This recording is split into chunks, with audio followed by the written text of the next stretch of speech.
Hey guys, Don here. Letting you know that the Open Cut podcast is now available on iTunes and Apple Podcasts. Will be on your devices and apps of preference, so check us out. Here's the show. 5, 4, 3, 2, 1. We are now in the cut. Welcome back to the Open Cut podcast. Yes, welcome. It is Thursday, July 25th. We are just less than a week out now from UFC Fight Night in San Antonio, headlined by Leon Edwards and RDA. And this was a big, I guess, almost coming out party for Leon Edwards. He was still couldn't get anywhere in the rankings.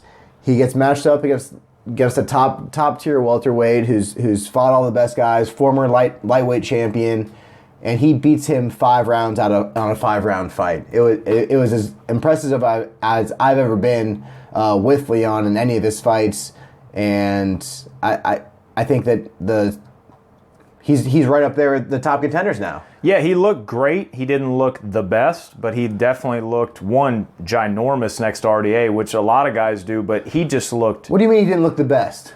I don't think for everything that he did that night, there was still a lot of things that RDA exposed and took advantage of. Beating up the legs later in the rounds, getting him on the ground. Whether Leon got out of a lot of it or, finagled on the ground, RDA still exposed him to where if he gets a guy that could attack the legs like RDA does a lot or get him on the ground with maybe a little stronger wrestler of his size, because RDA, it can be a wrestler, but he's not the same size as Leon when you get on the ground.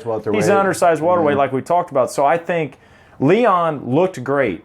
Was that his best performance he could have put in that night? No, because we've never seen him match up with anybody like that. Very deserving. I was very impressed. I'm not taking back things I said about Leon before. I'm saying Leon did exactly what we talked about. He showed up. See, I think this is his best performance. Well, than what we've seen. I think that he could absolutely be a better fighter that night than he was because he was taking RDA out of the game early. That tie clinch that he opened him up with those short slicing elbows, being on top of him and playing the fence game. If he went for a takedown, Leon knew how to get away from it, but maybe with a stronger, bigger wrestler, I don't know if Leon could have done the same there. Like, Masvidal would definitely give him a lot more trouble if he shot on Masvidal or vice versa Masvidal did on him because of the similar builds. So I think right now, absolutely the best where he's at. That was a lot of stuff like the legs beating up at the end and the shots that RDA did land on Leon, even though RDA got busted up early. It showed that a guy at that... Look, RDA is as high level as it gets in that division, but size does matter in fights like that, especially a main event like that. But all kudos to Leon. That was definitely one of the better performances I've ever seen from him. Yeah, I think he played very smart. He was in control for the majority of every single round. He dictated most things. I mean, RDA did have his moments. He did land some good shots. Like you said, he was beating up legs. But overall, I think Leon Edwards thoroughly beat him over a course of 25 minutes. And that's what's the most impressive thing to me is we know RDA is a champion. He's fought so many 5-round fights. He's been the main event or a championship fight. Like his last 7 fights or something like that have been 5-round fights. And to my knowledge, this is Leon Edwards' first 5-round fight. Yes. He came out and beat not for every minute of the 25 minutes, but for every round of a 5-round fight. Yeah. A great fighter in RDA. Yeah, and he did exactly what he needed to is each round making it obvious that he won it. There was never a time where whether RDA landed some better shots or not, I think after that tie clinch elbow, a lot of things went downhill because RDA got cut, he got concerned, but he still put the... I was surprised that cut didn't end up being more of a big deal. Well, they brought the doctors right over. That was an open cut. That was an open cut for sure. So I think... with that is, RDA was just not his night. It wasn't his worst performance I've seen either. On the flip side, RDA still looked good. Yeah, like I said, he had moments, but Miles catch up, and think how many decisions, 5 rounds, long, fights of the night that he's had. So, a terrific main card event for that. And you know what? I'm happy for Leon did what we said.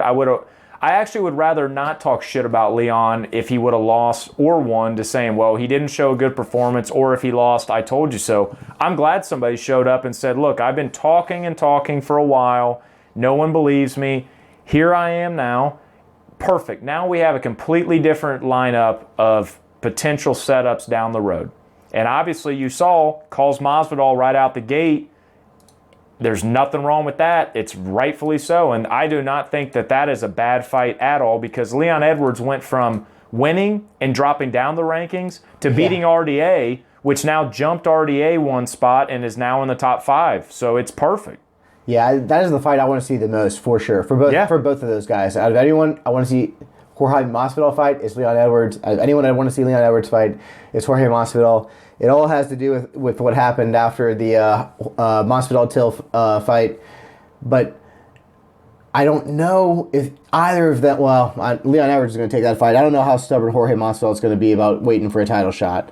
I think he knows that he's been really fortunate to be in this spot. Like, this is lightning in a bottle for sure.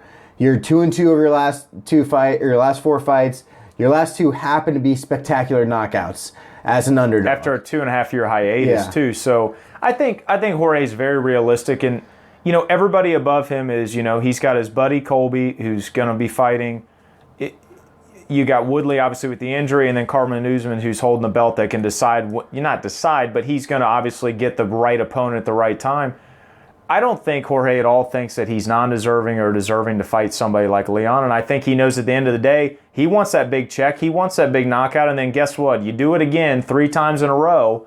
If he does mangle Leon like he's saying he's going to, then there's no question. He knows those cards are there no matter what. Yeah, I really hope that fight gets made. If it doesn't, the fight I'd like to see probably next is Santiago Ponzinibbio, because he's another guy that's on a good winning streak in the welterweight division. Can't get a top level guy to fight him. And you're exactly right. That's something I don't think we've talked enough about, is we always talk about how much hiatus he's had off since November, because there's probably a lot of guys that have had that ring from Shelby that said, man, I don't know if I want to take the risk against this guy, whether I'm above or below him. It's going to be a tough-ass fight. Yeah, for a guy the size of Leon with a guy with the power of Ponzinibbio, that's a terrific matchup. Both these guys have been talking about how they're winning and not getting noticed, and I think that's that would be the fight I want to see behind Jorge Masvidal. Yeah, and you got to remember too, something that I keep forgetting about. We don't know what's going to happen with this Pettis Diaz. Win or lose to whoever, that is still 2 guys in that division that are going to be wanting to play games. Whether Nate wants to continue to fight, win or lose after this fight, those are 2 names that are still there that are making these top big card fights. So you got that, and then also with Darren Till here, there's still a lot of matchups for anybody win or lose, like always in welter. But yeah, as far as Leon, he needs to take whatever big fight that's next that they're going to offer him now after that. Darren Till might be a good fight too. He wanted that fight. They're both from England. Yeah, they're both living in England. I guess I don't even know if Darren Till is living that's in England. What I'm saying. From England. Leon Edwards is living there. I mean, throw a dart up there, top 8. It's fun, but I really like the Ponzinibbio because I love watching him fight, and I really think that's a guy that fighting somebody, like Jorge or even a Leon, even though Leon probably wouldn't want to fight a guy that low, you take the fights you can. You took the RDA, and look how great this worked out. Yeah. So so the flip side of this is RDA. He's now lost 3 of his last 4. Decision losses, all of them. But his only victory in there is to Kevin Lee, which is Kevin Lee's first fight at welterweight. He's already fought, let's see, 1, 2, 3. The last 3 were all big top contenders, plus someone holding the belt. 3 guys that are ranked in front of him, and he's ranked 5th. And then, I mean, he's fought all of the guys that are up at the top of this division. Robbie Lawler. So he's been really active since this time last year. This was his 4th fight in just over a year. I kind of think there's going to be a decent amount of movement going on in this welterweight division in the near future, and I think you kind of just wait out and wait and see what makes sense. Because there's going to be a fight that makes sense, but right now, everyone that's ranked ahead of you've already fought. There's not a great fight for you there. And a lot of guys are lined up, and I don't think there's any reason to try to pick a fight for him right now, because after a 5-round fight like that, RDA's not going to want to jump right back in the fire anyway, because he knows he's not going to fight anybody that's going to automatically get him right back to that spot. Anybody from basically Pettis down, I think, is a very good matchup for RDA, because he does need to fall back in line a little bit. But like we said, there could be a lot of losses, a lot of changes in that division like there has been for the last 2 years. So I think he's fine. He's only 34. He's still fighting great in welterweight. He just fought some really tough fucking guys. That's been the story of his career. He's always fighting. He's only fighting elite fighters. The co-main event that night was Walt Harris and Alexei Olynyk, and this was not a whole lot going on here. I mean, this fight lasted 11 seconds. I think it was like the third quickest fight in the heavyweight division. Third fastest knockout in UFC history. Heavyweight history. Heavyweight. Yeah, heavyweight specifically. Yeah. Again, I was worried for this in the beginning with Alexei because I saw that Alistair Overeem fight, and I don't ever compare two guys that often, but I do compare the power of guys. You have decorated man like Alistair we always talk about, and then you have a guy with absolute knockout power always in that division. The shots and the pressure from the gate were just targeted right at Alexei's head and just put him out. I mean, and that guy's got a monster record of fights, too. That is a lot of fights over the years, man. I think he's fought 80 times. At some point, you can't take heavyweight shots anymore, and I feel like he's there. Yeah. I don't think he can take heavyweight shots anymore, and I don't think he should be fighting anymore. No, maybe he should do grappling tournaments or something. You can't dance in the heavyweight anymore. You can't dance around long enough to stay safe because look what happened in a lot of his other fights, like the Albini fight. He got Albini on the ground. Albini can't swing on the ground, so I'm going to put you in the, I think it was the Ezekiel choke at that time, and puts him out. At the same time, Alistair comes in and says, I know how to clinch. I know how to throw knees. I'm hitting you with these big shots. You're not fast enough to get away from him. Walt Harris was even faster. Walt came in and bull rushed him, laid a couple combos, and then laid him out. Yep. And you got to think, too, I found this out after it. Fractured his leg the way he fell. Yeah. So he's out with an injury on that. He's 42 years old. He's got more fights than some people are old. So this guy. Most people are old. Yeah, most people that are old. So I think it's probably time to hang up just for health reasons. Look, man, the guy did come out of nowhere and did some fun things. And you brought it up before. He wants to fight the Mark Hunts. He wants to fight Alistair Overeem. He wants to fight the big names, legends, whether win or lose, he wants to challenge himself, and he did that, and there's no shame in saying, you know what, this is a good time to go out. I've had 2 knockouts in a row after having a long career. If he was a little bit younger, I wouldn't even be talking about this, but 42 in a heavyweight division, and to get knocked out continuously, it's tough. Finished all the that's tough. So, Walt Harris looks great. Looking back at his recent losses, he's had some wins not stolen from him, but taken from him. That no contest didn't No help. contest against Andre Arlovski. He was DQ'd a couple fights before that in a fight he was winning against Mark Godbeer. And there's just, since then, he's looked fantastic. These last 2 fights since returning from a suspension, he's got... They're under 1 minute finishes. 1 minute into the fight's over. Both of them. I think he needs to be fighting top level guys.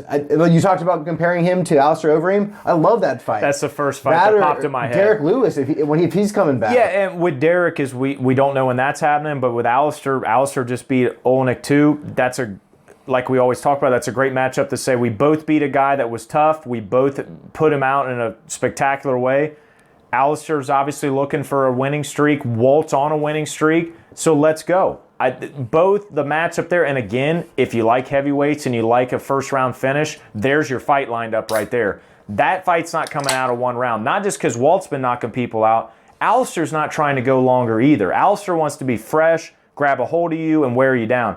I don't think he wants to do those take you into deep water fights anymore that go 3 rounds because a lot of those fights he's lost, like Fabricio Verdum back in 2017. That is a very decorated man also, but more on the ground in the jiu-jitsu. That went 3 rounds that he was able to win. I don't think he wants to do that much more because at that level, and as old as he is, he knows he can win more on the hands than taking the chance on the ground. Yeah. Honestly. So I think with a guy like Walt, he's going to welcome the hands because he knows it's a 50-50 coin flip. You land well or I land well, someone's going out. But Alistair does have the experience on how to stay safe. You've seen his cautiousness over the years. He'll run now. He will run away. He will wait. He will get a hold of you, and if he doesn't feel like he can land a shot, he pulls away and waits for the shot, kind of like we did with Alexei. He had to worry about Alexei's grappling and his wrestling, on the ground. He doesn't want that. So I think that's a terrific fight. I think if they can line that up, that's awesome. But at the same time, too, I agree. Walt needs to fight higher caliber guys at this point because he's proven it. Even with the no contest, he's on a 3-fight winning streak with that no contest against Andre. It's a good time to get him up there to do a testing again. Yeah, so I'd like to see him fight some top-level guys. I think he's been really impressive, really fun to watch. Another heavyweight fight there's 3 heavyweight fights on that main card. Andre Arlovski and Ben Rothwell. Andre Arlovski gets his first one in a while over Ben Rothwell. Long time. And this fight was, the biggest impression it left with me is the first time I've ever seen a fight winding down with 2 fighters too exhausted to wanting to hear the throw bell. anything and not willing to engage at all, and the crowd was standing and cheering. Usually when that happens, people are booing because they want to see him go to the end. But it was a great crowd that they recognized how much they had given it throughout this fight already. They had nothing left to give, and it was entertaining. Both of them took huge shots, and Andre Arlovski comes out with a win. He looks very good, I thought. Yeah, and he said he goes, "Fuck you guys thinking I have a glass chin or my chin's beat up from all the years." Rothwell still throws leather, man, and still threw bomb. And look, he pieced up Rothwell and got him bleeding every round over and over again and kept the distance, kept the clinching. And trust me, Rothwell landed a lot of shots. When they got tired later, he landed some big shots too. But I really like to see Andre just basically kind of say, "Fuck you all. I can still bang out in this game." Yeah. I think he also showed, too, that there's a reason both those guys did get that standing ovation and stuff because people remember what these guys have done. They saw what they did out the gate, and they went 3 rounds, and no one gave up, and they were still trading. And yeah, they were exhausted. Eating shots. They were eating shots. They were exhausted. It's because they were eating shots, and they were the whole time also being active. Oh yeah. So at some point at heavyweight, it's kind of what I joked about. This is a classic example why heavyweight should just move to 1-round rounds and be done, because the guys don't want to go that long. But I mean, they did. I think a lot of people online were saying a Walt Harris rematch. I'm not about that at all, especially after what Walt Harris just did. No. I think a great guy that Walt Harris beat for Andre would be Daniel Spitz, Daddy Longlegs. He's still in the heavyweight. He's a younger guy. If Andre wants to test himself, and hell, he might want to still get ranked. He wants to keep fighting. He wants to be ranked. Fight a guy that is not ranked also, but would be another good notch on your belt, which would test you. He's a tall, long guy. Ben Rothwell's tough for me. Ben Rothwell's been out a while. He's come back. He's not looked great. He's not looked terrible. No, yeah, he puts on good fights. He puts on His good fight fights. Against Blagoy was very close. It was very close, and he was the aggressor in that fight. And then this one was a great fight, but man, he took a bunch of shots. Yeah, Andre Arlovski hit him in the head a billion times. He definitely got touched up a lot, which is going to happen, especially with someone like Andre that says, I don't always have to just hit you with a monster shot and hope to put you out. And Andre's always been known to, stay. This isn't Pride days, man, back when he fought Fedor, when he's looking for the knockout rip of the world and then he gets knocked out. He's gotten smarter, man. I think they're both kind of in the same boat. They just need to keep getting matched up with guys maybe younger or guys coming in that could, kind of make them the unranked guys to say, this is where you got to get through. And it's still enjoyable fights. So one guy that's coming in is Greg Hardy. He fought this evening as well. And like I said, another big heavyweight fight. Juan Adams was talking all kinds of shit leading up to it. Yeah. And just watched their Twitter beef finally, I saw. He pretty much just got hit, went down, grabbed Hardy's leg, and then held kept on. held on, and then kept on getting hit in the head over and over and over until it was stopped. And then complained about it being stopped, which he had nothing to complain about. I counted 20 right hands, short right hands, but powerful when you got a guy of that size, whether it's Greg Hardy or not. I just think he got down there and was hoping that maybe Greg will do another disqualification or something. I mean, he hit him in the back of the head a little bit. It was at the angle he was at. I just think he did nothing to fight his case, to bitch about the stoppage. It's like, yeah, you can't let him do that for 5 minutes, man. If the refs would allow that all the time, we'd have a lot more dead people in the octagon. Especially in the heavyweight division. Oh, yeah. I mean, and the thing is, that's right in the beginning of the first round. Greg is going to let everything out of the tank on top of your dome. Yeah. So at some point, everyone realized that, and you weren't doing anything to get out of it. You held onto a leg like you were part of it, and then just hoped that he'd get tired. So I was kind of disappointed. I thought Juan, I mean, he came from Contender also. I thought he might have had a little bit more experience or maybe better preparation, but Greg Hardy's coming into his own. He's still winning. He's looking good, too. He's looking dominant. He's looking dominant. Going back to what we just talked about a minute ago, let's test him big. Let's give him Andre Arlovski. There's your test. That's an unranked guy, so no one can say, well, Greg Hardy just climbed to the top because he's beaten scrubs. No. Andre Arlovski he's an older fighter. He had a little slope there, but he's still having, good fights.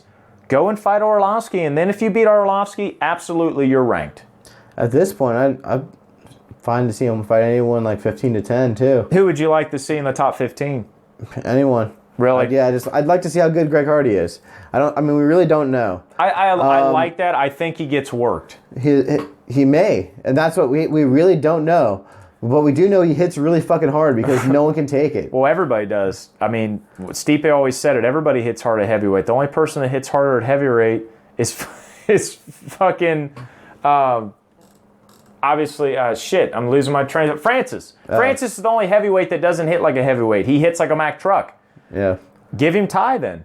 Give him Ty Devasa. Yeah. There you go. Any of these guys. I'd like to see how good he is, because right now he hasn't fought anyone elite. We really don't know how good he is. And that's a good point. All we know is that he's been really dominant since he started doing this. Well, Dana's happy right now that what he was worried about blowing up in his face like a CM Punk situation didn't happen. He's got a guy now that is winning. He's got a guy that people hate, love, whatever you want. Yeah. He's winning and selling fights. So guess what? Now more options open. So yeah, let's see what they line him up. And guess what? Took 0 damage.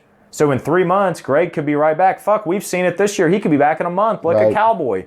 Yeah. And that's it with the heavyweight fights. But then there are a couple of lightweight fights that are worth talking about. Dan Hooker ended the decision streak this evening. The card started out with 9 decision fights, or fights that went to decision, sorry.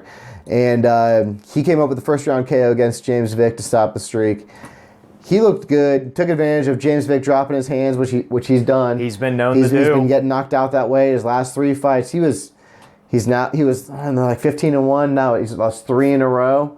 And he just came out and said he's going to be moving up to the welterweight division, which I always thought he's too tall to be a good lightweight, but I honestly don't see him doing better in the welterweight division than he has done in the lightweight division. That's my mindset is if you're having trouble with the punches down at lightweight, you're sure as hell not going to like him up at welter. And the thing about it is, if a lot of these fights, now granted, he had the decision loss to Felder. That was a hell of a match. He busted up Felder, punctured his lung. That was a great fight. He lost the decision. I don't think it was a bad decision, but my problem with that is if you're going to move up to welter for your cutting, that makes sense.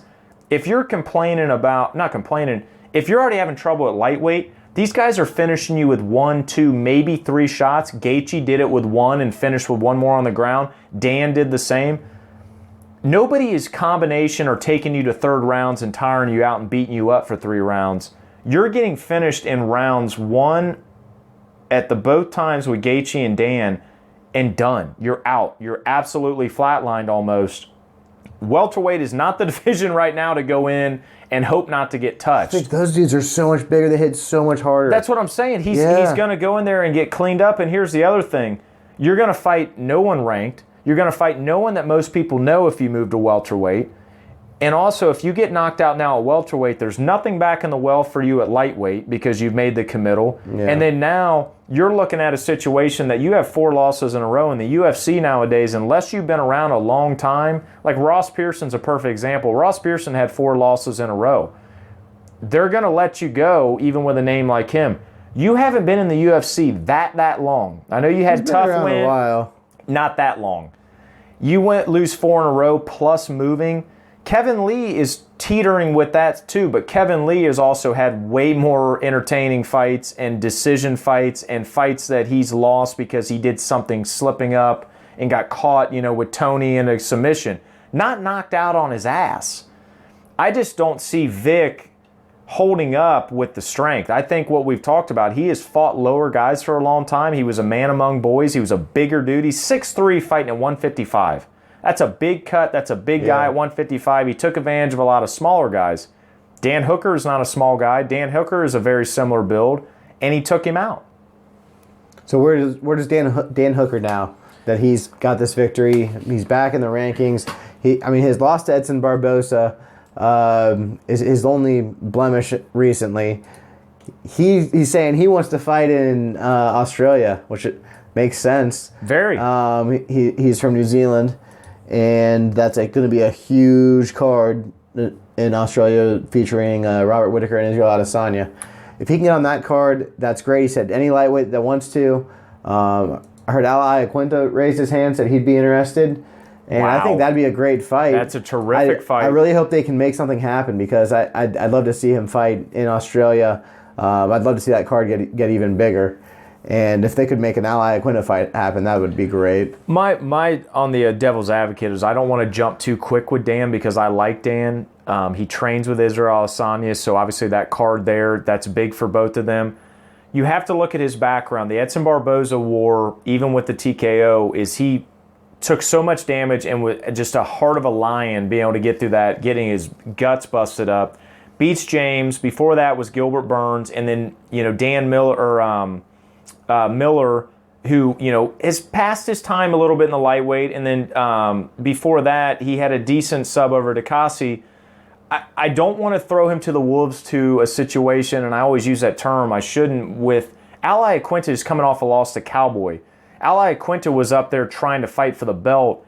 I'd rather him fight a guy that's pretty much right next to him that just won in this exact card is Alexander Hernandez.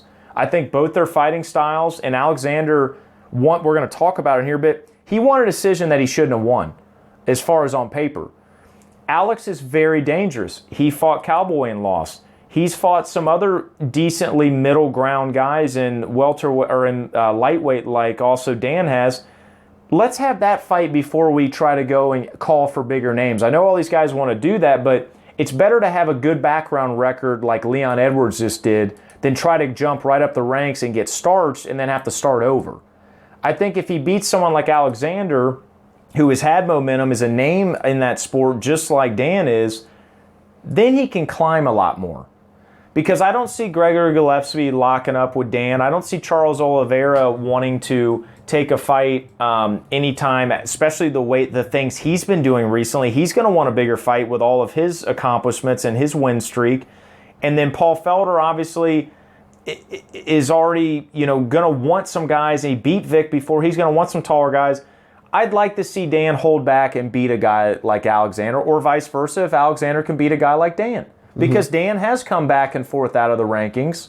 So there's a perfect way to prove why I should stay in. So what do you think of Alexander Hernandez in this past fight? Said you don't think he should have won? No, I don't. I don't think he landed any significant damaging shots or any shots that put Trinaldo in trouble. And I think the volume strikes out of Trinaldo. It wasn't the greatest fight in the world, man. I know. I know. I keep saying that tonight, but this card was a lot of that. It was a lot. There's a reason there was 9 decisions. There was good fights. There was not great fights. I think Trinaldo was never in trouble. He never got busted up. He threw some knees. He threw some acrobatic stuff. Hernandez was on top of him. It was still a dogfight, but the volume from both guys was low. But if you look at the scorecard, Trinaldo should have won that 100% because there was no takedowns. There was no sub. There was no sub that was even really close. And I don't think the volume strikes out of Alexander matched up at all to Trinaldo's. Yeah, I think Trinaldo hit him with the bigger shots. That's for sure. Yeah, I wouldn't have been surprised if it had gone the other way, but I don't think he has anything to complain about either because I don't think he did enough to. That's where I come in. Yeah. Is you shouldn't be able to complain if you didn't do more to finish the fight, or you didn't do something to be dominant, laying on a guy for 3 rounds, or putting guy in and out of submissions for 3 rounds. They stood up and didn't exchange as much as they could have, or no one went for that wrist shot. But as far as on paper, if we're going off judges, Trinaldo won that fight. But it's all in the eyes of the judges. There's a reason we're not sitting in there writing down on paper. We're just talking about it. It's all up to them. Yep. So that was the main card. Like I said, the event started with 9 decision fights that went to decision, and then we had back first round stoppages, and then another decision fight to cap it off with the 5-round match between Leon Edwards and RDA. So that card, especially the main card, needed that. Anytime you have decisions, we talk about it all the time, there's a lot of great fight decisions, but as far as from people viewing, you got to have more finishes, and that's exactly what happened because you got to the bigger caliber boys. Yep. So what do you think of the fights in the prelims? Going back on the other side that we haven't talked about yet, Raquel Pennington, I was very impressed and very shocked that she did the things she had after a lot of the wins that she's already, or a lot of the losses she's had and a lot of the wins she should have had. I thought that her time might have been up. Irene, obviously, is another fighter that came in there that I think is one that's got a lot of potential. This is a very big potential fight. This is a person that's been around a while that's got potential to do things, and there's a newcomer that's got potential also. I think Pennington rode the storm. Even at the end where there was some submission attempts and everything on the ground, again, not the most exciting fight in the world, but it was very active. There was a lot of, back and forth. That was an entertaining decision fight. It went to split decision. I wanted to talk to you. What did you think about the Alex Caceres fight? I thought he looked good. Yeah. The last time we saw him was that quick stoppage loss to Crone Gracie. He got wrapped up right away and tapped. But in this fight, I think he looked good for the entirety of the fight. Yeah. I thought good showing by him. Yeah, I had a good lineup in my mind for him is Kyle Boxniak. He fought Zabit and went to decision with Zabit, and he took a lot of shots. He walked up to Zabit with his hands down and let Zabit tag him in the face. He's aggressive. He's wild. I think Alex, looking as sharp as he does right now, he kind of reminds me of a bigger Rob Font with his skills and his technical, precise. And Alex is always very fast, very accurate. He's just had those bigger boy fights that he's, not been able to win. I think a guy like Kyle Boschinack that could go in there and be a little bit more aggressive and in your face, I'd like to see him be a little tested. And then 2, that's a fun fight. People know that these guys are going to be active in the fight. So I thought that would be a good fight for him, but I was glad to see Alex do what he's always tried to do, but a lot of times it gets shut down. Mm-hmm. Who else we got? Ray Borg, what'd you think? I know I talk about it a lot and everything, the obvious with his kid needing to win and stuff. I think he looked good. I think Ray was on top. He took to the ground a lot. He landed a lot of bigger shots. He tried to control the fight. It's a guy from the LFA that's a younger guy coming in.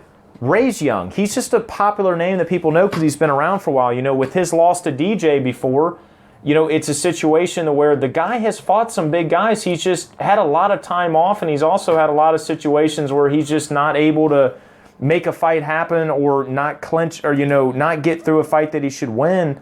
At the end, he said, my son really needed that win. I'm glad that happened. I'm glad that finally happened. We can be past that. Ray got a win. We don't ever need to talk about it or bring her up.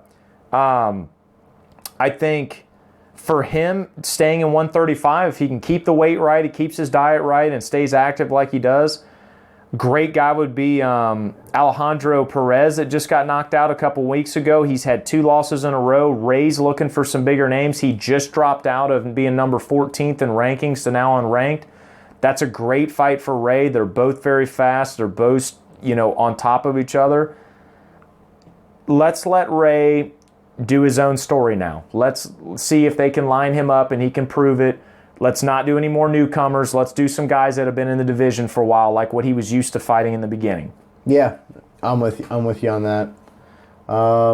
Who else we got? Jennifer Maia missed weight, but that fight's still happening. It's Roxanne Modafferi. She ended up winning that. I had a little bit on that I in my mind with her just having a child this last year. I was like, is this a situation with women's MMA to where that weight cut is going to be tougher now because of the water gain and, women's thyroid gets messed up from it. Or was it just a classic example of not doing right nutrition and not preparation? I don't know that answer. I just hate to see a girl win when she misses weight, because the first thing that pops in my mind is Mackenzie Dern. When she fought ABC and she went in and she was almost 7 pounds overweight, it's a fight advantage. You're not going to have to replenish as much. You're going to be heavier on the other fighter way early, and you're going to be able to be stronger a lot of times. And I think that's unfortunate for Roxanne, because Roxanne has been able to line some good fights up. She's looked good. She's an awkward fighter. She had Liz Carmouche taken away from her, right? And she had Liz Carmouche taken away, and that's kind of what I was looking at. Is she's had some unfortunate things that have been out of her control, and now to lose to a girl that didn't make weight, whether you got 30% of the purse or not, even losing, it sucks for her because it doesn't move her anywhere. Obviously, she went down in rankings, and then now who do we match her up with? Who is going to be worthwhile for her? She's been around. She's 37. There's not a ton more fights for her to fight that's going to get her back up to that contention. And Jennifer, in my mind, Joanne Calderwood would be a great fight. Maybe even Alexa Davis if they can get her up to that point. I don't see her getting like a Jessica Ai even after Jessica Ai's knockout. I know she's ranked number 4 up there, but I don't think after a performance and missing weight like that she deserves anybody really in the above top 5, which would be Joanne. I think Joanne Calderwood coming off that loss to Cokagan, I think would be a great matchup. Or be more realistic, because you didn't make weight. We maybe get you somebody a little bit lower and let you come back. But the problem is Roxanne's now down at 8. And Alexia Davis, she just fought. That's what I meant for Roxanne, is Roxanne to fight Alexis Davis. There's really no one else, and she does not deserve Andrea Lee. Andrea Lee is looking fantastic. Andrea Lee needs to fight somebody top 3. So, yeah, that weight cut miss is what's messing me up with her, is I don't think she really needs to advance with that. Because in the women's, that is a huge advantage. It really is. Yeah, I think you try and get, you see what happens with Liz Carmouche. But if Roxanne Modafferi can get that fight back, that's the fight to make for her. And then Jennifer Mind, we'll see how she does coming back. If she can make weight, if she changes up anything. Yeah, I think it was more preparation than anything. But I don't know. I'm not a woman, and I don't know how your body reacts after having a child. But at the same time, the miss by 3 pounds, that's not close, man. That's not close. But that's really all I had in the prelims. Again, like we said, 9 decisions. Good fights in the decisions. It was a good card overall. It definitely got exciting at the end. And that main event, like we talked about in the beginning, I think Leon Edwards and RDA, that was a great fight to end on the night to really show skill. Yeah. I think it showed skill. I am very interested to see what they do now with Leon Edwards. I think there's options out there, and I like most of them, but I want to see what ends up happening. There's not been a whole lot of fights announced since we last met, but one that definitely is worth talking about is Chris Weidman and Dominic Reyes. So Chris Weidman is making his light heavyweight debut. He'll be fighting Dominic Reyes, and so that means Dominic Reyes will not be getting the next shot at John Jones. He was trying to throw his name in the ring for that. Which we talked about, and I agree 100% with. I don't think he's anywhere near close to fight yet. Right. So do you think this is a win-win? Both of them have a lot to gain from this fight? I don't. I think Chris ends up being just like Luke. I think the time that Chris Weidman has taken off, Dominic Reyes has been very active and had a lot of great, obviously he's on an 11-fight winning streak. He's had a lot of great tests already early in his career in his own weight class, beating Ozdemir. I don't know that he beat him. I'm still which I know we have talked about, and I do agree with you. We talked about that, but at the end of the day, a win's a win. Ovince St. Preux, Jared Cannonier, those 3 guys right there, they're not the creamiest of the crop, but at the same time, these are big boys, and Luke Rockhold has not fought these big boys in this weight class with this power. Or Chris Weidman, I'm sorry. Chris Weidman has not fought these type of guys in this weight class with this power, with this experience that always fight in their weight class. I, in my mind, am foreshadowing a Luke Rockhold situation all over again for Chris Weidman. I can see that happening. Especially with the layoff of Weidman since the Souza fight. Either way, he's a former champion, so I think Dominic Reyes still does have something to gain. I honestly think this could be one fight that if he looks good in this one, then I'd be fine with him fighting John Jones. I think this could be the last fight he needs before he gets a title fight, so I think he does have that to gain. I think Chris Weidman has something to gain too. He's always been a big middleweight. He has had trouble getting knocked out, but he did last longer as a champion than Luke Rockhold did. I think if he steps up and beats this undefeated young light heavyweight who has been beating people,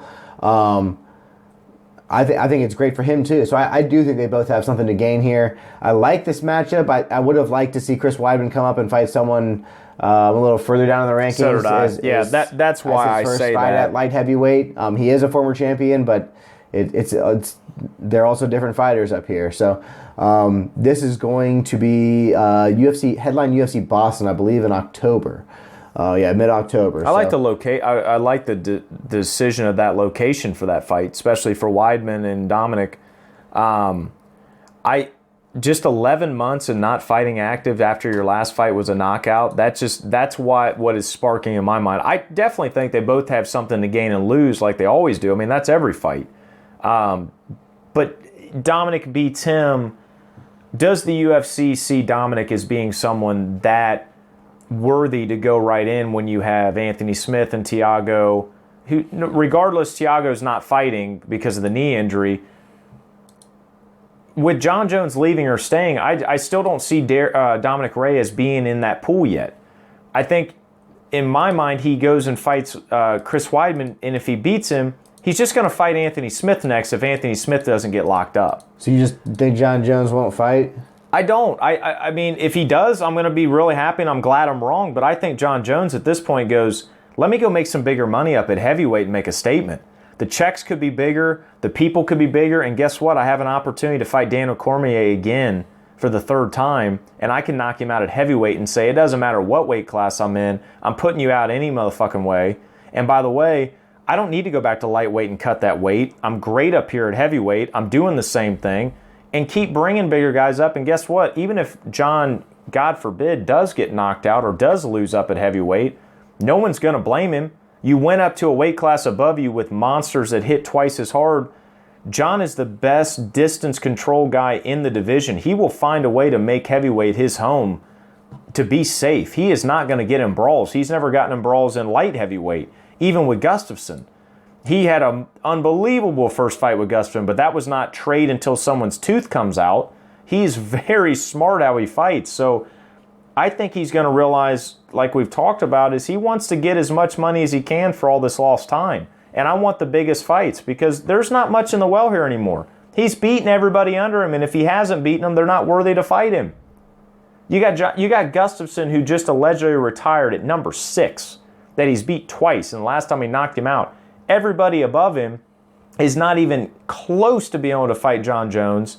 I'm not putting Cormier in there. Santos just lost, and Anthony Smith just lost. And then now we're right into a number 4 Dominic Reyes, who's beaten barely Ozdemir. It's just the caliber gets so high once you get the John Jones feet. You don't think you still got to have the fights, though? Because I feel like we felt the same way about Demetrius Johnson. We felt the same way about Anderson Silva, that Chris Weidman had no chance of beating him. He's not on the same level. That Henry Cejudo had no chance of beating him. I feel like you got to give him a chance to beat the champ. Just because he's the champ doesn't mean he's too good to fight. But remember when we first started doing podcast on the liver shot, is what did I say is, and you brought up the greatest point ever, is people are going to come up to the door and knock on it and say, John, I'm going to take a chance. Okay, you're done. Bap, next person, come in line.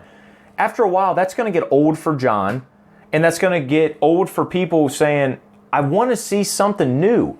I know I talk a lot about marketing and everything with selling pay-per-views and selling fights. People are going to stop watching him it's John Jones' card. He's fighting another lightweight, heavyweight. People stopped watching Mike Tyson. I can tell you, no one stopped watching Floyd Mayweather. He still sells a ton of pay-per-views. He does. It's not about the amount of watchers. There's way more opportunities to fight, and John wants to prove he's the fucking best.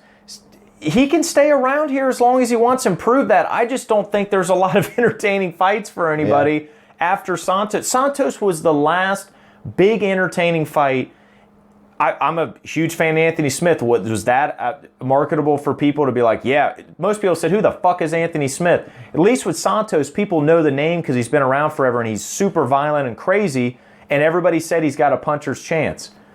After that, no one's going, who the fuck's Dominic Reyes fighting John Jones? So people have to think of that. UFC thinks of that, so you have to. All right, so yeah, that's the only big fight that has been announced. Hopefully we'll get some more coming up after we see what shakes out in these next couple weeks.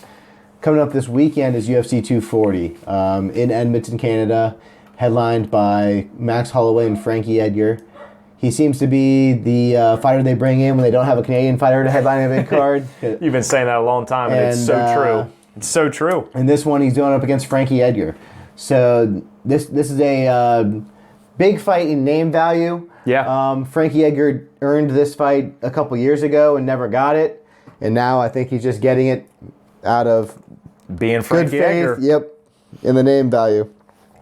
But he's always got a chance. He's a tough guy. I got Max Holloway winning this fight, and I'm interested to see how he bounces back from this loss coming after 12 wins in a row. You get dealt your first loss. You still are champion of this division, but you're going into this fight not feeling as invincible as you have, I'm sure. Yeah, I think that's kind of the background question to go. How does Max come back, not just from a loss, but comes back from a loss that he took a chance to go up to another weight division and perform terrific against a cracker like Poirier. But you always have to look at the aftermath. How does he recover? I've been watching him in the warm-ups, him doing the open workouts. He looks good. He's having fun like he always has with his kid. Max Holloway, to me, is one of the greatest athletes on Win or Loses. He is one of the best representations. He's a good guy, man. That's said. You don't even have to say it. He just accepts what he always says. It is what it is. Yeah. I'm a champion fighting champions, whether I win or lose. He's also a guy that is doing things so young and continues to do them that sky's the limit for him. Frankie, we've always talked about it. Frankie has been in every type of fight in the world, is a different type of fighter, a strong fighter. I don't always want to talk about it, but age does play a factor a lot of times in these fights, and I think a younger guy like Max, who's 30, fighting a guy that's only 7 years older than him, can make a big difference when you have a guy with the volume, the level of punching and skill that Max has. I also have Max winning. I don't think this is a Brian Ortega situation. I don't think he gets knocked out, even though Max Holloway pieced up Brian Ortega. I think this will go to decision for my prediction. Frankie's only been finished that one time. He's only been finished that one time. And Ortega is a different beast alone. And trust me, Ortega will see Max again, and that will be a different fight. I promise you, he will learn from that, and Max will still learn from it even though he won. So these guys are going to see a lot of each other. This will probably be the last time you see Frankie Edgar not only fight for a belt, fight anybody that's really in the wheelhouse that he should be in because of the time lapses that he has in fights. He might fight Aldo again. That'd be a terrific fight depending on where Aldo ends up. I just don't think Frankie ever sniffs top 3 ever again after this fight. Obviously win, yes. If he loses, which I think Max pieces him up, I don't see it happening. Yeah. And he might not want to either. He might say, I've had a great career. I'm still young enough to enjoy my life. I still coach wrestling from St. John's River, all that. Put him up against Faber. Oh, my God. That'd be pretty cool, actually. That'd be really cool. So, yeah, I think the winner of this fight probably fights Volkanovski and hopefully also on that Australia card. It's closer for the Hawaiians at least than Edmonton, Canada is. Yeah. And at least they're both in that Pacific Island area. This fight saved this card, though, because as we go through it here, you'll realize real quick that it's going to be tough to make some bets. Yeah, so the co-main event is Chris Cyborg, and she is fighting Felicia Spencer. Pretty much just because there's no one else in the flyweight division to fight besides Felicia Spencer, who just made her debut not too long ago against Megan Anderson. She's a huge favorite at minus 700 now. She's coming off that loss to Amanda Nunes, but I don't see her losing again right now. Don't you? Not to someone who's not super experienced. She is so experienced. She's so tough. I wouldn't mind seeing her get wrapped up and choked. I think that'd be great. Felicia Spencer does have a great grappling game. I think Chris Cyborg's just been doing it too long and is too good at it to drop this fight.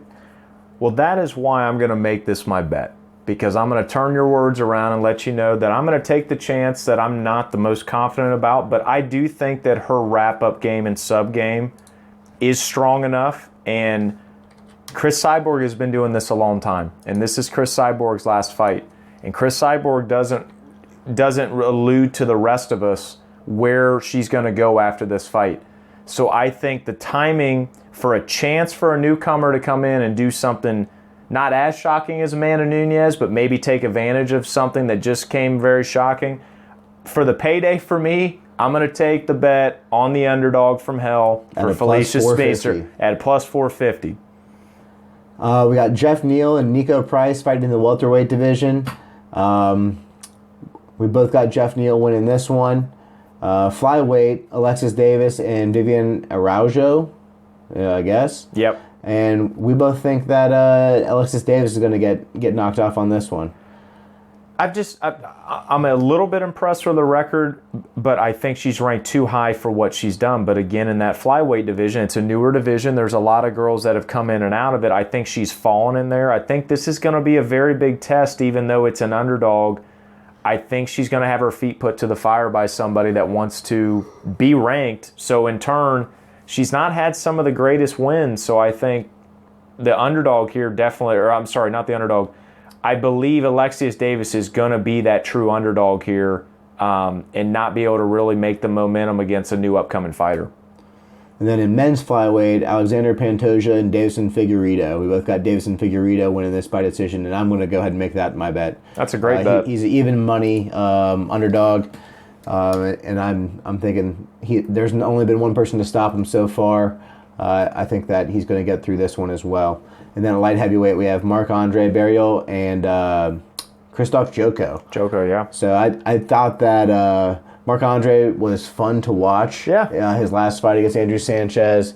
I think the way he fights, he continues to move forward. And if Joko engages, which I believe he will, he's got the chance for the knockout. So I'm taking him, and he's an underdog. I like Joko a lot when I watched him on that Alexei Olynyk card when he fought Alistair Overeem. He was on that card, and his ground pressure was really good because he landed a lot of shots to get guys to get down and grab legs.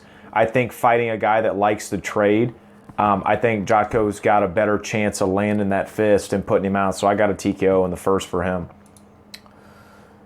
So yeah, that's the UFC 240 card. One of the weaker pay-per-views, and it's coming not too distant from the UFC 239 card, which was also in July. Dave's picking Felicia Spencer. I've got Davison Figueiredo. That's who we're going with for our bets. And then the following week is UFC Newark in New Jersey, and that one's headlined by Colby Covington and Robbie Lawler. That's another one of those fights in the welterweight division that needs to happen before we can really see how the rest of this year is going to play out. Colby Covington's got the interim title still hasn't got a title shot. His teammate Jorge Masvidal is looking for one now. Leon Edwards is asking for one now. Colby's still holding this interim title, and I would imagine if he gets past Robbie Lawler, they got to give it to him, but I'm not saying they will. You can't. Yeah, we've seen it. We've been proven wrong before. Yeah, so who do you got in this one? I got Robbie. And I have Robbie for what he's always been nicknamed for is fifth round Robbie. And I think Robbie, against someone like Colby that is very wrestle-focused, control-focused, and, doesn't really engage as much as a lot of guys in that division, Robbie wants to engage. But Robbie is not dumb to always go in and just say, either you or me are going to go out here in a minute. I hope he can fight a Rory McDonald fight or a Nick Diaz fight, even though he got knocked out by Nick Diaz.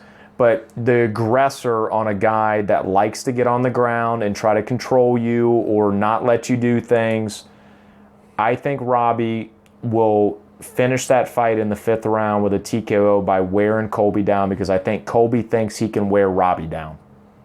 I know Colby's got excellent cardio. Yeah. I think last fight might have been his first 5-round fight. I believe this is his first headlining fight.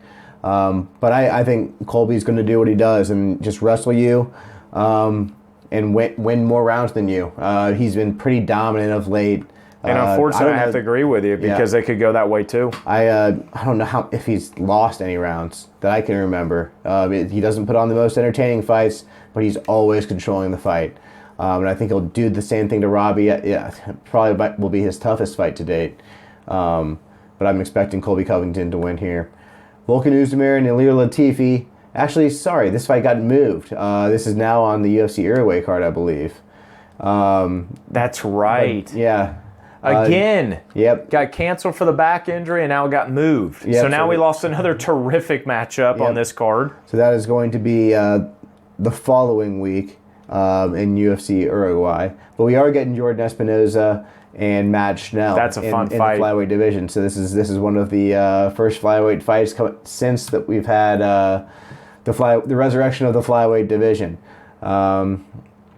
I got Jordan Espinoza. You got Matt Schnell. We both think they're going to decision. Yeah, I think both the guys are smart. They piece each other up, but they don't go for the finish. I think they get the points each round and make it. I don't think it'll go split. I think it'll be a convincing unanimous. But I got a lot of confidence in Matt Schnell. I think he's a good up and coming fighter. But Jordan's been around there too. I looked at the records. I think Matt's fought tougher guys even in the flyweight than Jordan has. That's why I went with him. And then we both have Jim Miller over Clay Guida. I love Jim Miller, man. He's been around for Guida. Well, you can't not like Clay either. I think Jim tries to be more active. Like his last fight, he got a nice submission. He put it on the young up-and-comer he was fighting. He got on top of him. I remember watching it. Clay just got done fighting BJ Penn, okay? I don't have a lot of confidence in a guy that went to decision with BJ Penn instead of... If he put BJ Penn away, I'd go, 1, you should have, and 2, I'd probably bet for you. But with Jim Miller is always in the mix, and he's always fought the big boys all the time. And, Clay's fought some too. I just think Miller is more technical on the ground, and I think he gets a hold of Clay early and puts him in a submission. Charles Oliveira did it to Clay about a year and a half ago real quick, and we know what Charles Oliveira can do. Jim Miller's just down as far as his sub game. And then in the women's flyweight division, we got Antonina Shevchenko and Lucy Pugilova. So Antonina is coming off of her first loss as a professional. But we both have Lucy Pugilova winning this one and giving her second loss. Yeah, I think the time lapse that we've talked about, that she did not fight for almost 7 years, I believe, when I was talking about that, I think an active fighter that's in and hungry is just going to not really overwhelm her. I think she's just going to play a better game and get the decision. And then another women's flyweight fight, Lauren Murphy and Mara Romero Barella. And we both have Lauren Murphy winning that one. I think she's more aggressive. I don't think she'll get a TKO. I think Lauren Murphy has been around for a while. She was on Tough. She had some tough matchups there, but kind of bounced back in the UFC and is still a name there. She's not been super active, but I think, again, like Lucy is, they just know how to win a fight. Whether it's decision or not, they just know how to win. So those are going to be the next 2 cards. Yep. We've got exciting main events, and on paper, the entire cards don't look that strong, but we'll see. You never know. We could see some fantastic fights, and then we'll come back, check you out a couple weeks from now, and preview the Uruguay card that does have Volkan Oezdemir and Ilir Latifi. Hey, allegedly, like we always say. For now. So that's it for the show. We'll see you.